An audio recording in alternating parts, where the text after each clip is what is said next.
associated with sensory overload, overwhelm in environments, busy environments like this often is here at Birmingham New Street. When I got off the train in the summer, I got off and I was like, wow, what's that noise? And I realised that there are these big vents to help pull air through the station.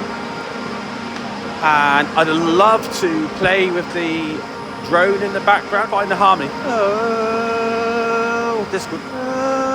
And it acts as a base, an undergirding drone for all the other noises in the station. One of my favourite subgenres of ambient music is drone. So, when I'm here at New Street, and I end up here on platform 10A, 10B, 11A, 11B, I will come here to enjoy the drone which you pick up between different platforms. Really love it. What a beautiful noise.